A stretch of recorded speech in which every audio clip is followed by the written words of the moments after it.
साधु साधु। नमो तस् भगवतो अरहतो सम्मा सम्बुद्धस्स। नमो तस् भगवतो अरहतो सम्मा सम्बुद्धस्स। नमो तस् भगवतो अरहतो सम्मा सम्बुद्धस्स। साधु साधु साधु। पूजनीय कल्याण मित्र, हमारे गुरु भंते जी के चरणों में हमारा कोटि कोटि प्रणाम है। साधु साधु साधु। श्रद्धावान उपासक उपासिकागण, सर्वसामान्य इस लोक में हमको अनेकों प्रकार की पीड़ाएं, बाधाएं देखने को मिलती हैं। हमारे ही जीवन में न चाहते हुए भी मनुष्य द्वारा बहुत सा उपद्रव हमारे जीवन में होते हुए दिखता है, और हम उसे समझ न पाने के कारण किसी भिन्न तरह से, किसी अलग तरह से उसका विचार करते हैं। परंतु यह मनुष्यों से होने वाली बाधा को दूर करने के लिए भगवान ने बहुत सुंदर धर्म का उपदेश दिया है। बचाव के लिए, यानी मनुष्य से होने वाले उपद्रव से बचने के लिए भगवान ने बहुत सुंदर सा उपदेश दिया है, जो इस सूत्र में सुंदर तरह से विस्तारित करके बताया है। इस सूत्र का नाम है सत्ती सूत्र। क्या है? सत्ती सूत्र।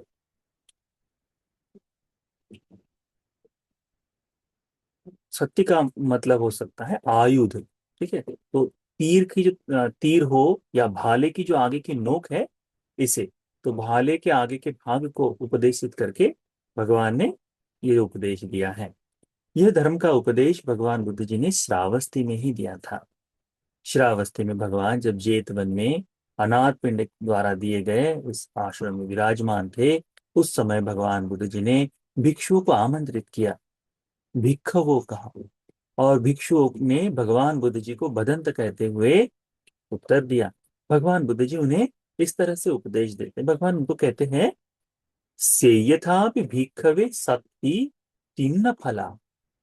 भिक्षुओं, कोई एक तीर हो या कोई एक भाला हो जो बहुत ही तीक्ष्ण है, बहुत ही तीक्ष्ण है, यानी छूते ही उंगली कट जाए उस तरह से, ऐसा करते ही उसकी नोक चुभना शुरू हो जाए, इस तरह से बहुत तेज है।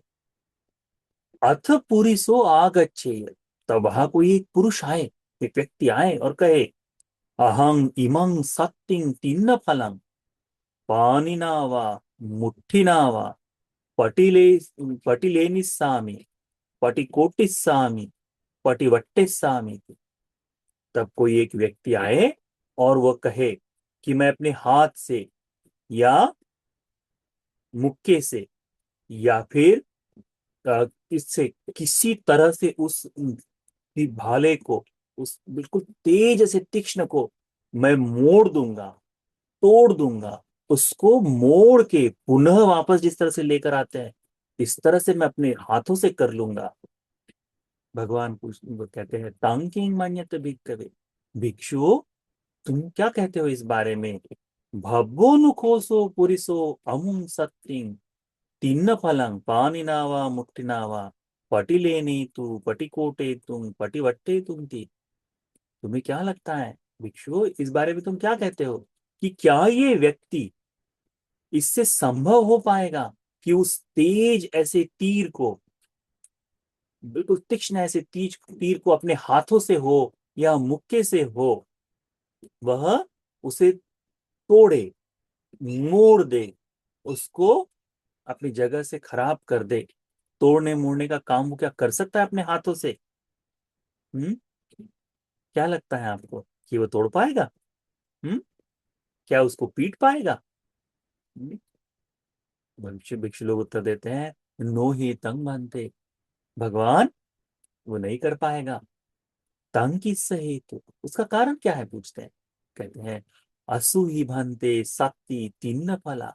भगवान वो जो तीर है, भाला है, बड़ा तेज है, हाथ लगाते ही उसी का हाथ कट जाएगा, मुक्के से मारते ही सब टूट जाएगा। ऐसे तेज लोहे के आयुध को हाथ की हाथ से पीटना, मोड़ देना, तोड़ देना संभव नहीं होता। ऐसा ही है ना। हम्म। यही बताते हैं भिक्षु लोग। भगवान कहते हैं, भगवान वह सात्य तीन फला न सुकिरा सुकरा पानी नावा मुट्ठी नावा पटिलेनी तुम पटिकोटे तुम पटिवट्टे तुम। कहते हैं भगवान को कि भगवान वह जो व्यक्ति है, वह इसे अपने हाथ से हो या मुक्के से हो नहीं तोड़ सकता, नहीं नहीं मोड़ सकता, उसे पीट नहीं सकता। हम देखते हैं ना, आयुध को बनाने के लिए हथौड़े का इस्तेमाल करते हैं, बराबर है। अब उसकी जगह वो मुक्का इस्तेमाल करे तो उसके हाथ का क्या होगा? हम्म? कुछ नहीं हो सकता ना। अभी सिंपल सी बात, कई कई बार हम हथौड़े हथौड़े की जगह पर अपना हाथ से ही किसी कील को ठोक कर देखो, नहीं हो पाएगा ना। चाहे बलवान पुरुष क्यों ना हो, कितना भी बलवान पुरुष क्यों ना हो, आपको ईंटें तोड़ते हुए वो दिखाई देगा मुक्के से, परंतु किसी धारदार वस्तु को तोड़ते हुए कभी देखा है? वो नहीं कर सकता। क्यों? क्योंकि वह धारदार वस्तु उतनी ही शार्प है, उसको तोड़ने से खुद को ही तकलीफ होगी। यही वे भिक्षु लोग उत्तर देते, यावदेव च पनसो पुरिसो किलमथस विघातस भाग्यस्साति। भगवान ऐसा करने के कारण वह अपने स्वयं ही अपने आप को आघात पहुंचाने का भागी बनेगा, अपने आप को पीड़ित करेगा, अपने आप को तकलीफ ही देगा करके, अपने आप को कष्ट पहुंचाएगा करके वे भिक्षु भगवान को उत्तर देते हैं। सही है। किसी तेज चीज को आप अपने हाथों से तोड़ नहीं सकते, मोड़ नहीं सकते, मरोड़ नहीं सकते। ऐसा करने से हमें स्वयं को ही तकलीफ होती है ना। आप देखिए, चाकू से कभी काम करते करते कई बार ऐसा लगता है कि हाँ थोड़ा सा टेढ़ा है, हमें सीधा करके देखो, और हल्का सा हमारा उंगली हो जाए तो उंगली कट जाती है। आप लोग को तो पता नहीं, पर थोड़ा सा बड़े बड़े जगह पर करते समय बहुत ज्यादा काम रहा हो तो वहां पर कटना है ही है। हमारा थोड़ा सा ध्यान हट जाए और पेपर पेपर कटर जो आता है कितना शार्प होता है, उतने ही से हो जाता है। तो कैसे कर सकते हैं? तो साधारणतः हाथ से गिरा हम आयुध को नुकसान नहीं पहुंचा सकते। भगवान गुरु जी कहते हैं, क्या कहते हैं भगवान? भगवान कहते हैं, एवमेव को भिक्खवे भिक्षुओ, इसी प्रकार से यस्स कस्सचि भिक्खुनो मेत्ता चेतो विमुक्ति भाविता बहुलीकता यानिकता वत्तुकता अनुत्थिता परिचिता सुसमारद्धा तस्य चे अमनुष्यो चित्तं क्षिपितव्यं मन्येय। कहते हैं भगवान कि इसी प्रकार से भिक्षु, जब कोई भिक्षु मेत्ता की चित्त को बढ़ाता है, ये मैत्री चित्त की विमुक्ति, यानी मैत्री से अपने चित्त को विमुक्त करना, ठीक है, इस संपूर्ण बने हुए चीजों से अपने चित्त को बाहर करना, बहुत मुक्ति का भाव जो है चित्त। मैत्री का बड़ा श्रेष्ठ शब्द इस्तेमाल किया जाता है इसमें। मेत्ता चेतो विमुक्ति कहते हैं, मैत्री की चित्त विमुक्ति, अपने मैत्री से मन को बिल्कुल मुक्त कर देना। सुंदर, ऐसे समय में कोई किसी का कोई कोई क्लेश नहीं, कोई किसी का क्रोध नहीं, कोई ऐसा बात बीच में नहीं आती। भाविता, उसका अभ्यास करने से, बहुली कथा, पुनः पुनः अभ्यस्त हो जाने से, यानी कथा वत्तु कथा, यान की तरह लगे हुए, बिल्कुल उसी में बैठे हुए, अनुष्ठिता अनुष्ठान करने के, अनुष्ठान कर से, परिचिता, उससे अच्छी तरह से परिचित हो जाने से। जैसे हमें मैत्री करते समय आ, परिचय नहीं होता बराबर। अब जैसे कल के समय में किसी एक उपासिका ने एक प्रश्न पूछा था, भगवान बनते आ, ये जो आप कहते हैं मैत्री, उसमें ये सारे नकारात्मक शब्द आते हैं, तो इसे क्यों नहीं बदल दिया जाए, उसे सकारात्मक क्यों ना कर दिया जाए? क्यों? क्यों ऐसा भाव जागा है? क्योंकि मैत्री से परिचित नहीं है, उसके बारे में यथार्थ में जो एक एक पूर्ण भाव आना चाहिए कि मैत्री से आरंभ होकर उपेक्षा तक, ये जो चार आयाम हैं, ब्रह्म विहार जिनको कहते हैं, इन चार आयामों को अच्छी तरह से अभ्यस्त न होने के कारण हमें शुरुआत में ही नकारात्मकता दिखाई देती है। तो परिचय पूर्णता न होने के कारण, पर जैसे ही मैत्री का परिचय हो जाए, तो जैसे ही आगे बढ़ेंगे, थोड़ा सा आगे बढ़ते ही ये सारी नकारात्मकता निकल जाती है। फिर तो केवल और केवल परिशुद्ध विमुक्ति का चित्त होता है। तो ये कब महसूस होगा? जब मैत्री का अच्छी तरह से परिचित, इसीलिए परिचिता सुसमारद्धा, अच्छी तरह से आराधित, सुंदर तरह से अभ्यस्त, यानी जैसा मन का भाव पूर्णतः चित्त में मैत्री से भरा हुआ है, हर एक चित्त के एक एक कण में, हर एक चिंतन में मैत्री उत्पन्न हो रही है, वैसा सुंदर तरह से आराधित, सुंदर तरह से तैयार किया गया, कंसंट्रेशन से, जैसे पूरा मन एकाग्र कर कर यदि कोई करना चाहे तो आप देखिएगा चित्रकार वगैरह बिल्कुल बारीक पेन से, बिल्कुल बारीक ब्रश के से हमारे बालों के ये बनाते हैं, एक एक बाल बनाते समय कितना कंसंट्रेशन लगता है, हल्का सा हट जाए तो चित्र क्या होगा, कहीं ना कहीं हट जाएगा। हम थोड़ा सा नाम लिखते समय हर बार हमारा नाम आड़ा होता है, हमारा हर बार नाम बदल जाता है ना, हम ही कहीं सिग्नेचर करते हैं तो हमको लगता है अपने कल की हुई सिग्नेचर आज की हुई सिग्नेचर में फर्क है करके, ऐसा होता है कि नहीं? थोड़ा बहुत परिवर्तन आते ही रहता है। यही तो बात है कि हम, तो वो जो कंसंट्रेशन जो है, वो जो एकाग्रता जो चित्त की है, वैसा चित्त सुसमारद्धा, अच्छी तरह से आराधित, वो जो एकाग्र चित्त है पेंटर का, चित्रकार का, वो एक दिन में उत्पन्न हुआ है क्या? नहीं, उसे मास्टर की पाने के लिए बहुत लंबा समय लगा है। वही करना है मैत्री के साथ, आप और हमें क्या करना है, वही करना है। भगवान कहते हैं इस तरह से करे, तस्य चे अमनुष्य चित्तं क्षिप्तव्यं मन्येय, तब वे अमनुष्य जो है चित्त को, उस जिसकी मैत्री परिपूर्ण हो चुकी है, उस मैत्री पूर्ण हुए चित्त को अमनुष्य तोड़ना चाहे तो वो तोड़ नहीं पाएगा। यदि उसकी इच्छा हो कि मैं इसके चित्त को क्रोध में बदल दूं, मैं इसके जीवन में कोई व्यत्यय उत्पन्न कर दूं, कोई बाधा कर दूं, आवेश में आ जाओ, संभव नहीं है, उसके लिए संभव नहीं होगा। अनेकों बार होता है ना, मैं बोलना नहीं चाहता पर एकाएक मैंने ऐसे गलत बात बोल दी, और मनुष्यों के द्वारा इन्फ्लुएंस होकर अनेकों चीजें की जाती है जो गलत काम है ना। तो वो करना,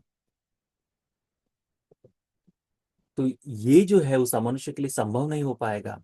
अथ को स्वे स्व अमनुष्यो किल मतस विघातस भाग्यस, यदि वह ऐसी मैत्री के चित्त वाले व्यक्ति को तकलीफ पहुंचाना चाहे तो केवल वो स्वयं ही कष्ट का भागीदार बनेगा, उसे स्वयं को ही कष्ट होगा, स्वयं को ही तकलीफ होगी करके कहते हैं। मैत्री का चित्त बढ़ाने वाले व्यक्ति को अमनुष्य हानि नहीं पहुंचाते, बाधा नहीं पहुंचाते। इस बात को हमने भगवान की वाणी से समझना चाहिए। इसीलिए भगवान बुद्ध जी कहते तस्मात् यह भिक्खवे एवं शिक्षितव्य, इसीलिए भिक्षु तुमने सीखना चाहिए क्या? मेत्तानो चेतो विमुक्ति भाविता भविष्यति बहुलीकता यानिकता वस्तुकता अनुत्थिता परिचिता सुसमारब्धाति। भिक्षु तुमने मैत्री का अभ्यास अच्छी तरह से करना चाहिए, इस शिक्षा को ग्रहण करो। एवं ही वो भिक्खवे शिक्षितम पंक्ति, इसी बात को भिक्षु तुम्हें सीखना है करके भगवान बुद्ध जी हमको उपदेश देते हैं। तो मन अमनुष्यों से बचने के लिए हमें क्या करना चाहिए? मैत्री की साधना करनी चाहिए। इसीलिए अपने दिन प्रतिदिन में कोई अन्य साधना करो न करो, मैत्री की साधना अनिवार्य रूप से करना चाहिए, है ना। आप देखिए भिक्षुओं के लिए एक सूत्र का पाठ चतुरा रखा करके कहा है, कुछ परित्राण की किताब में आता है चतुरा रखा, चार सुरक्षाएं करके, बुद्ध अनुसति मेत्ता च अशुभम मरण सति, ये चार भिक्षु जीवन की सुरक्षा के लिए, भिक्षु भावे इसी, वो भिक्षु जीवन की सुरक्षा के लिए चार आयुध बताए हैं, चार सुरक्षा बताई है, चार आरक्षा बताई है। उसमें एक है मैत्री, है ना। बुद्धानुस्मृति एक पहला आता है बुद्ध के अनुसार, क्योंकि भिक्षु बना है किसके आश्रय से? बुद्ध के लिए। तो भगवान के गुणों का स्मरण करते चलना उसकी सुरक्षा है। तो बुद्धानुस्मृति। मेत्ता च, मैत्री का भाव। अशुभम मरणस्यति, अशुभ और मरणानुस्मृति, इन बातों को भिक्षु ने अपने जीवन में निरंतरता से चिंतन करते रहना चाहिए। अशुभ का ध्यान भिक्षु के लिए बहुत आवश्यक है, और मरण सती का भी, कब मर जाए भिक्षु कोई पता नहीं इस बारे में। तो ये चार सुरक्षा भगवान ने बताई। तो यहाँ भगवान हम भिक्षुओं को क्या उपदेश करते हैं कि भिक्षु अमनुष्यों से बचना है तो क्या करना चाहिए? अमनुष्यों से बचने के लिए मैत्री करनी चाहिए। तो ये उपदेश आप सभी के लिए भी है ना। तो आप लोग भी अपने दिन में प्रतिदिन मैत्री का अभ्यास करें। विशेष करके आपके बालक जो आपसे घर से दूर रहते हैं, एक अकेले रहते हैं या कहीं और रहते हैं, उनको बताओ बेटा कुछ करो ना करो, मैत्री का अभ्यास करो। जो बच्चे स्कूल में पढ़ने के लिए या कॉलेज में पढ़ने के लिए, कैंपस में पढ़ने के लिए घर से बाहर गए हैं, उन्हें कहो कि मैत्री करे करके, तो उनके लिए थोड़ा अटपटा होगा थोड़ा सा करने में कि कैसे करे, मैं अभी 35 साल का लड़का हूँ, कैसे करूँ, मैं 25 साल का लड़का हूँ, 12 साल का हूँ। 12 साल का तो कोई नहीं बाहर रहता, पर जो भी उम्र में वो स्कूल में पढ़ने जाए, बाहर जाए, घर के बाहर रहे, माता पिता से दूर रहे, ऐसे बालकों को, ऐसे बालिकाओं को बताओ कि मैत्री का अभ्यास करो। क्योंकि एकांत में चित्त जो है बड़ा विक्षिप्त होते जाता है, और पता नहीं कौन सा कुशल किस तरह से हमारे भीतर आए। इसीलिए मैत्री के अभ्यास के लिए आप सभी उनको भी तैयारी कराओ, आप स्वयं तैयारी करो, इसका बड़ा लाभ है। ठीक है। तो आज का इस धर्म का सत्य सूत्र का उपदेश आप सभी को, हम सभी को मैत्री के गुणों को प्रबलता से समझने के लिए, मनुष्यों से बचने के लिए जो कवच भगवान ने बताया, इस कवच को अपने जीवन में धारण कर लेने के लिए, उत्तम चार आर्य सत्य के बोध के लिए यह धर्म का उपदेश उपकारी हो जाए। साधु साधु साधु।